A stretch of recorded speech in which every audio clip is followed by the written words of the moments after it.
जय गुरुदेव। गुरुर्ब्रह्मा गुरुर्विष्णु गुरुदेवो महेश्वरः। गुरुः साक्षात् परम ब्रह्म तस्मै श्री गुरुवे नमः। अर्चनी वंदनी प्रातः स्मरणी परम पूजनी गुरुदेव के चरणों में बारंबार वंदन कर आरंभ करते हैं।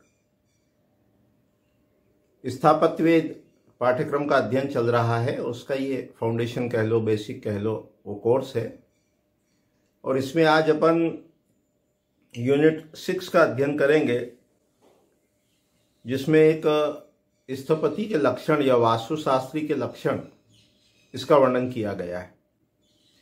और अब से आगे प्रत्येक पाठ में आपको एक क्विज भी मिलेगी। डिस्क्रिप्शन में जब जाएंगे तो एक क्विज मिलेगी, उसको आप फिल कर सकते हैं, उसको आप भर सकते हैं, मार्किंग कर सकते हैं। इस प्रकार से आप कर सकते हैं। तो अपन स्थपति लक्षण को अब देखने का, समझने का प्रयास करते हैं। स्थपति लक्षण में क्या है? वास्तुशास्त्र के जितने भी ग्रंथ हैं, सभी ग्रंथों में स्थपति के लक्षण दिए हैं, वास्तुशास्त्री के लक्षण दिए हैं। वो कैसा हो? मनुष्यालय चंद्रिका ग्रंथ के पहले अध्याय में दिए हैं, राजवल्लभ ग्रंथ के पहले अध्याय में दिए हैं, और सम्रांगण सूत्रधार ग्रंथ के जो 44 चैप्टर है, 44वां अध्याय है, उसमें भी स्थपति के लक्षण अपने को प्राप्त होते हैं। मनुष्यालय चंद्रिका ग्रंथ में बताया, सर्वशास्त्र विहित क्रियापटुः सर्वदा वहित मानसः शुचिः धार्मिको विगत मत्सरादिको यह सच स्थपतिरस्तु सत्यवाक। क्या कहा कि स्थपति कैसा हो? तो वो कहा सर्वशास्त्र विहित, उसको शास्त्रों का ज्ञान हो। जो वास्तुशास्त्र से संबंधित जितने विषय हैं, उन सब में वो एक्सपर्ट हो, निष्णात हो। और क्या कहा? क्रियापटु, कार्य करने में कुशल हो। और क्या कहा? सर्वदा वहित मानसः शुचि, जिसका मन कैसा हो? पवित्र हो और शांत हो। धार्मिक हो, धर्म पर आरूढ़ हो। विगत मत्सर आदि को, मत्सर आदि जो 7 दोष हैं, उसमें ईर्ष्या है, लालच है, दरिद्रता है, दुष्टता है, घमंड है, शत्रुता रखने वाला है, क्रोध है, ऐसे जो मत्सर आदि 7 दोष हैं, उससे रहित हो। और कैसा हो? सत्यवाक, सत्य वचन बोलने वाला हो। इस प्रकार का वर्णन मनुष्यालय चंद्रिका ग्रंथ के प्रथम अध्याय में किया गया है।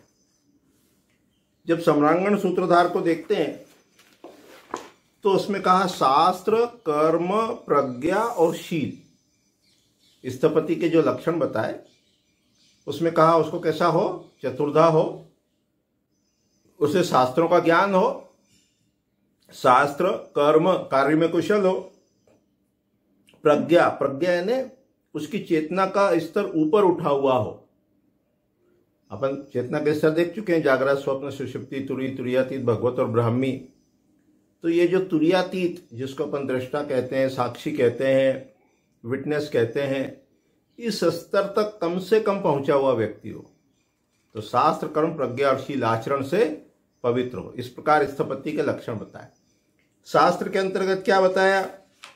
शास्त्र के अंतर्गत बताया सम्रांगण सूत्रधार ग्रंथ में कि विभिन्न जो ब्रांचेस हैं स्थापत्य वेद की, जो विभिन्न ब्रांचेस हैं, चाहे वो गणित हो, चाहे वो ज्योतिष हो, चाहे वो सामुद्रिक हो, चाहे वो कर्मकांड हो, चाहे वो आंतरिक सज्जा हो, ये जितने भी फील्ड अपने वास्तुशास्त्र से रिलेटेड हैं, चाहे वो मटेरियल साइंस हो, चाहे वो स्ट्रक्चर हो, चाहे वो आर्किटेक्चर हो, चाहे वो सिविल इंजीनियरिंग हो, तो जितनी भी ब्रांचेस अपने वास्तु से रिलेटेड है, उन सारी ब्रांचेस का उसको नॉलेज हो, उसको ज्ञान हो।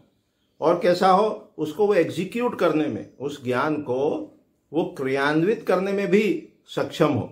इसीलिए अपने जितने भी ये टेक्निकल कॉलेजेस होते हैं, इंजीनियरिंग कॉलेजेस होते हैं, उन सब में थ्योरी के साथ साथ प्रैक्टिकल्स भी कराए जाते हैं।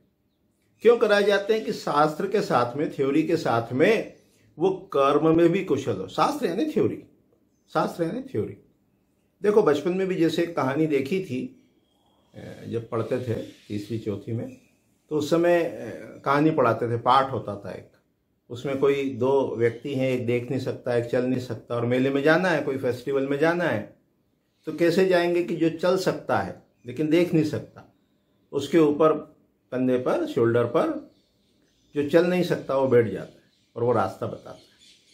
तो यानी नेत्र भी चाहिए और चरण भी चाहिए। नेत्र यानी शास्त्र, चरण चलना यानी कर्म।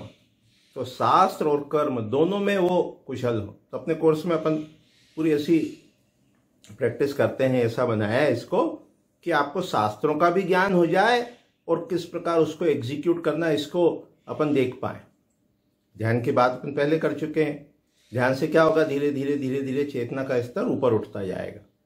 इसी के लिए ध्यान भी अपने कोर्स में रखा है, स्पंदकारिका सिलेबस में है, पतंजलि योग सूत्र सिलेबस में है, और फिर उसको आचरण में उतारना, एग्जीक्यूट करना, तो उससे शीलवान होगा।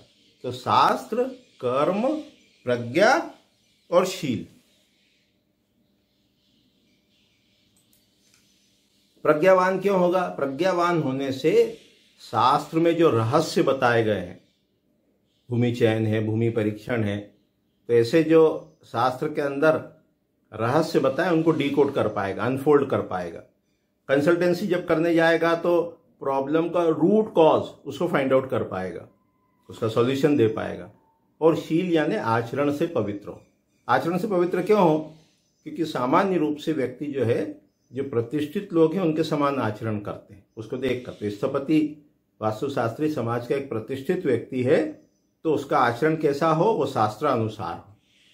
तो अभी जो अपन ने देखा समझा जाना संक्षेप में, शास्त्र, कर्म, प्रज्ञा और शील जो इन गुणों से युक्त होता है उसको क्या कहते हैं? स्थपति कहते हैं। शास्त्रों का ज्ञान हो, कर्म में कुशल हो, प्रज्ञावान हो और शीलवान। जय गुरुदेव, जय गुरुदेव। आप सभी का स्वागत है।